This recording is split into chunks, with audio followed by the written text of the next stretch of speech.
In today's video, it began with a smuggled mobile phone, a female prison guard banging her way through the wing, a £1,500 bribe, and a prison officer who refused to look the other way. 4 years later, that decision ended in a flurry of gunfire outside a Lancashire gym, where 33-year-old Lenny Scott was executed in cold blood. His killer, ex-inmate Elias Morgan, proved that some grudges don't just smolder, they burn long enough to consume everything, including their maker. This is Curios&Spiritual. We take a look at the case, the police investigation and trial.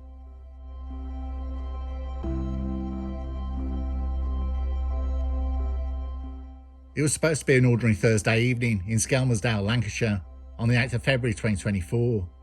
The kind of evening where dads go off to the gym, exchange small talk in the car park, and prepare to lift weights or jog on treadmills in the eternal sweaty quest to fend off middle-aged spread.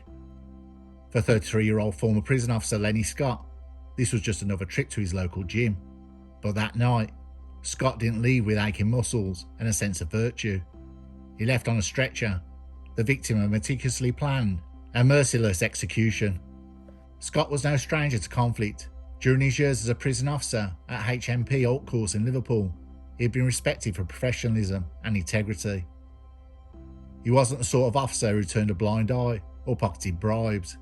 He was, frankly, the sort of man inmates tended not to like.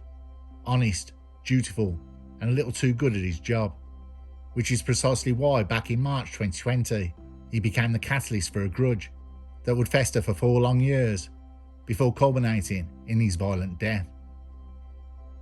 During a routine search of the cell of Elias Morgan.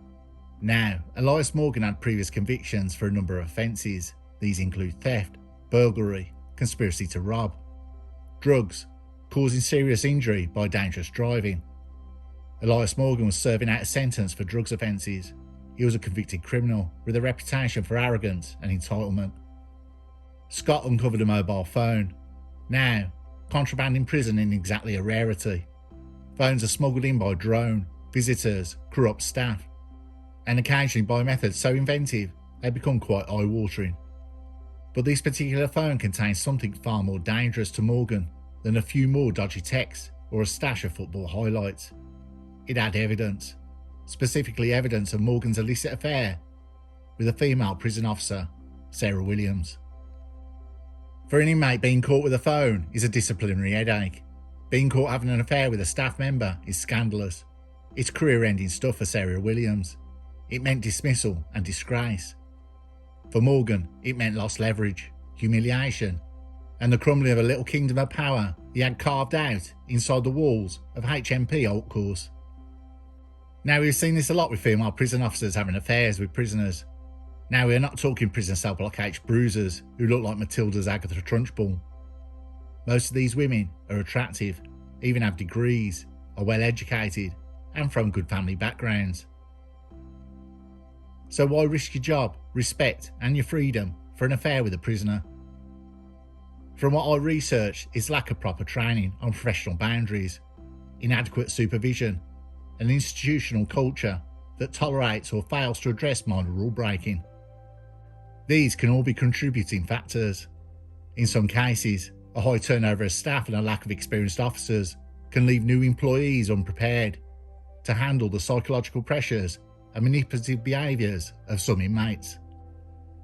The inmates have time to forge these relationships with interest, kind words and smiles. These relationships are illegal and violate professional conduct. They are more common than many people realise. Not only do they put prison guards at risk, but also other inmates. If guards are bought, they can easily look the other way when a prisoner wants to shank or shiv an inmate or another guard. For those who don't know what a shank or shiv is, it's a pointed weapon made in prison. So like any criminal with more bravado than brains, Elias Morgan tried to buy Scott's silence. He offered him £1,500, the kind of sum that might tempt someone who believed in shortcuts and envelopes slipped under tables. But Scott was not that man, and he was built with a stronger moral compass.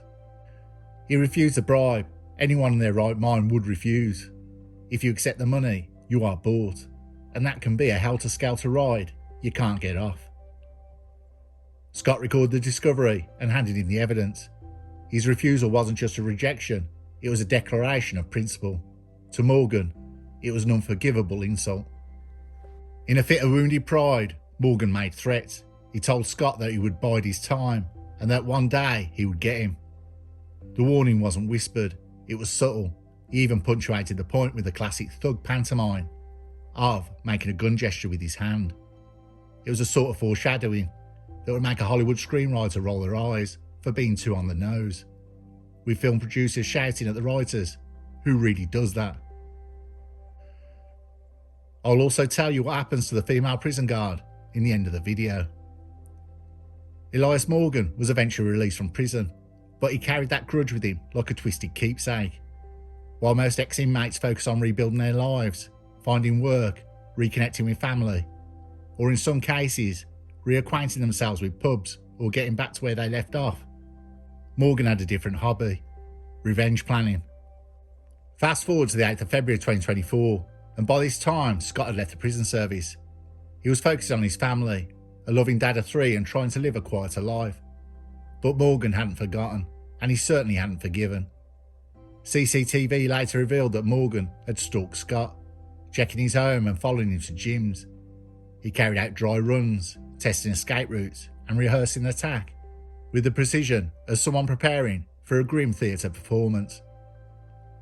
That evening in Skelmersdale, what locals nicknamed as Skem, as Scott chatted with friends outside the gym, Morgan struck. Disguised in a high visibility jacket, because nothing says subtle assassin, quite like dressing if you're about to direct traffic. He lurked in the car park, hiding behind a vehicle. He waited for the perfect moment. Then with calm precision, he raised a gun and fired 6 shots at Scott, hitting his head and body. The attack was so swift, so calculated, that bystanders had no time to intervene. One moment Scott was laughing with mates, the next he was collapsing to the ground as Morgan fled. The escape route was as meticulous as the ambush itself. Morgan mounted an electric bike, zipped across footpaths and fields, and then transferred to a van parked strategically nearby. Within minutes, he had vanished into the night, leaving chaos and devastation behind. The murder shocked Skelmersdale. The town, accustomed to its share of ordinary crime, wasn't used to the cinematic executions carried out in gym car parks. The violence felt surgical, premeditated, and chillingly personal. This wasn't the work of a random shooter or a bungled robbery. This was revenge, pure and simple. A score settled in blood. And what makes it worse? Scott had actually predicted it. He had phoned police years earlier, reporting Morgan's threats and even describing suspicious cars parked outside his home. He had lived with the knowledge that Morgan might try something, yet he carried on with his life, perhaps hoping that time would dull the grudge. Tragically, it didn't. When the news broke, tributes poured in. Friends and colleagues remembered Scott as a decent, hard-working man who stood up for what was right, even when it put him in danger. His family devastated, blindsided, and left with 3 children who would now grow up without a father. Began what would become a long, painful fight for justice. As for Morgan, he didn't even have the courage to vanish properly. On the 22nd of February 2024, 2 weeks after the murder, he handed himself in to police. It was hardly an act of conscience. More likely, he realised that evidence against him was mounting, and that his options were limited. Still, he had the gall to plead not guilty, setting the stage for a trial that would eventually reveal the depth of his obsession and the cruelty of his plan. What makes this story even darker is its simplicity. There was no competing gangs, no mistaken identities, no elaborate conspiracies, just one man, one grudge, and one bullet-ridden ambush. The banality of it is almost as chilling as the violence itself.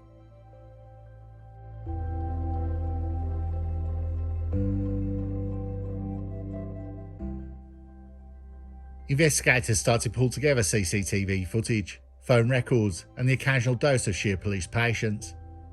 Unlike Hollywood real-life investigations, rarely come with dramatic aha moments. The worst being Quincy, where someone spills a drink, and Quincy will say, "Do that again," and solves the case in moments. There was no breathless chase ending with handcuffs in rain-soaked alley.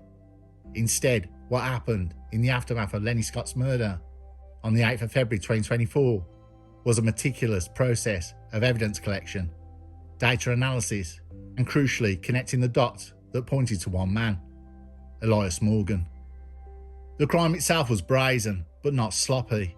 The killer wore a high-visibility jacket, not because he fancied a second career directing traffic, but because it made him look, well, invisible in plain sight. Who questions a bloke in a high-vis wandering around a car park? The disguise was so ordinary that it was clever, at least until investigators began reviewing the footage.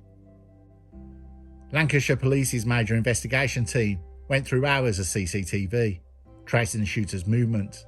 They saw him lurking, hiding behind a car, emerging to fire 6 shots, then darting off on what witnesses later described as an electric bike. The bike wasn't the only getaway option. Investigators uncovered that the bike was part of a 2-stage escape plan. After the ride across the fields and footpaths, the gunman transferred to a getaway van parked strategically nearby. The van, incidentally, wasn't plucked from thin air. It was traced to a company with links to Morgan's family, which in a detective's speak counts as a clue the size of a neon sign with an arrow. But detectives just didn't have the video, they had history. Scott's colleagues told about the incident in 2020 when Scott found Morgan's illicit mobile phone. They confirmed Morgan's attempt at bribery, Scott's refusal, and the anonymous threats that followed. One officer even recalled Morgan making the finger gun gesture, a sort of playground pantomime that turned out to be chillingly prophetic. More damning still was a 101 call made by Scott himself years earlier. The court would later hear a recording in which Scott described a car parked outside his home and named Morgan as the man making threats. He even said Morgan had described my family to a T. It wasn't just paranoia. Scott knew he was being watched. For investigators, that recording was as good as a breadcrumb trail, one that began years before, but suddenly looked horribly relevant. Armed with this background, detectives dug into Morgan's recent movements. They examined phone records, vehicle tracking data, and CCTV from weeks before the shooting. What they uncovered was chilling. Morgan had been rehearsing on the 3rd of January 2024 for more than a month before the murder. He was spotted in Skelmersdale. He had driven to the very gym where Scott would later be killed, checked the car park, and even parked a van nearby. He had also visited Scott's old gym in Speke, as well as Scott's home. These weren't coincidences, they were surveillance runs, a would-be killer's version of homework. The electric bike itself had been seen early on dry runs. CCTV caught the same model zipping along the same escape route weeks before the murder. The police pieced together these movements like a grim jigsaw, each piece showing Morgan's obsessive preparation. By the time of the attack, he knew Scott's routines, his gym schedule, and his habits. He didn't just bide his time, he stalked, he rehearsed, and then he struck. Of course, every good investigation has its complications. Detectives arrested not just Morgan, but also Anthony Cleary, a man accused of helping with the murder. Cleary was said to have provided logistical support, possibly in connection with the getaway vehicle, but proving guilt in court is a higher bar than suspicion, and Cleary was eventually acquitted of both murder and manslaughter. As for Morgan, the evidence was overwhelming. He handed himself into police on the 22nd of February 2024, a fortnight after the murder. This wasn't some noble act. It was more likely that he realised the net was tightening. By then, detectives had CCTV, vehicle links, surveillance evidence. Morgan might have hoped his silence during interviews would throw them off. But silence rarely beats data. Phone records don't forget, and CCTV keeps on watching. Lancashire Police, for their part, didn't downplay the scale of the investigation. Detective Chief Inspector Lee Wilson described the case as one of the most callous, brutal, and inhumane he'd ever seen in his 30-year career. That's saying something, considering what murder detectives normally deal with. The tone was sober, but behind it was a grim satisfaction. The kind of satisfaction that comes from piecing together an airtight case. Against a man who thought he was cleverer than the system.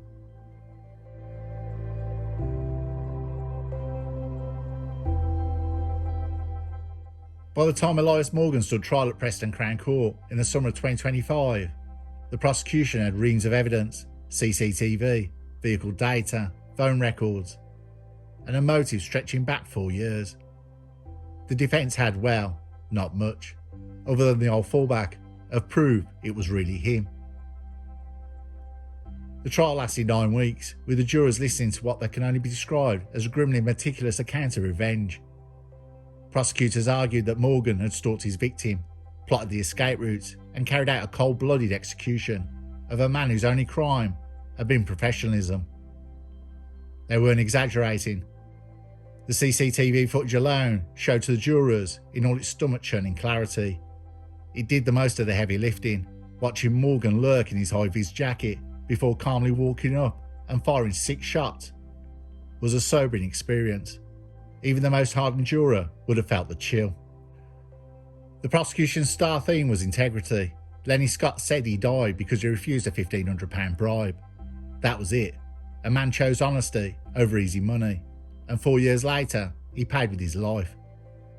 It was a narrative designed to stir outrage, and it worked. Deputy Head of the CPS Northwest, Wendy Logan, told the jury. Morgan, driven by revenge and believing he was above the law, carried out a premeditated, cold-blooded murder of a man who had simply been doing his job. Morgan, for his part, sat in the dock maintaining a plea of not guilty. His legal team did their best to cast doubt, to raise questions about identification, and suggest that perhaps the evidence didn't all add up. But jurors weren't buying it. CCTV vehicle traces, the history of threats, it was less a case of reasonable doubt, and more a case of how many neon arrows do you need pointing at a defendant before it clicks. The emotional heart of the trial wasn't CCTV or the data, it was the victim impact statements. Jurors already convinced by the evidence were visibly moved by the words of Scott's family. His mother Paula delivered what can be only described as a verbal demolition of Morgan's character. "My son was everything you are not," she told the court. "He lost his life for standing up for what was right. You are a vile, inhuman coward." By the end of the trial, the jury didn't take long to reach their verdict. On the 29th of August 2025, after deliberating for over 9 weeks of evidence, they found Morgan guilty of murder. It was a unanimous decision, and one that carried no surprises. Then came the sentencing on the 2nd of September 2025. Presiding over the courtroom was Mr. Justice Goose, a name that sounds faintly like a Dickensian caricature, but carries the authority of a man who's seen every excuse, every plea, and every sub-story that defendants can muster. And he wasn't having any of it. Justice Goose told Morgan that this was a carefully planned revenge killing of a prison officer. He pointed out that Scott had been respected and loved, that he made his family proud, and then he had died because of a grudge that should never have existed. Then, with the kind of gravitas only a High Court judge can deliver, he sentenced Morgan to life imprisonment, with a minimum term of 45 years. In plain English, unless Morgan lives to be nearly 90, he will die behind bars. It was one of the heaviest minimum terms handed out in recent years, and deliberately so. The message was clear. Killing a prison officer in revenge for doing his job was not only a heinous, but an attack on the justice system itself. If officers can't enforce the rules without fearing for their lives years later, then the entire system begins to unravel. For the police, the verdict and the sentence were a validation. Detective Chief Inspector Lee Wilson, who led the investigation, described the murder as one of the most brutal and inhumane crimes he'd ever seen. His words carried a weary tone. He even seemed struck by the cold calculation of this one. A man of integrity did the right thing and paid the ultimate price, he said. And that was the final irony. Morgan thought he was evening a score, restoring his pride. Instead, he destroyed his own life while ensuring Scott's reputation would endure as one of integrity and courage. In the courtroom, Morgan was not a feared figure. He was not the avenger he imagined himself to be. He was just another convicted killer, stripped of swagger, facing decades of obscurity in a cell.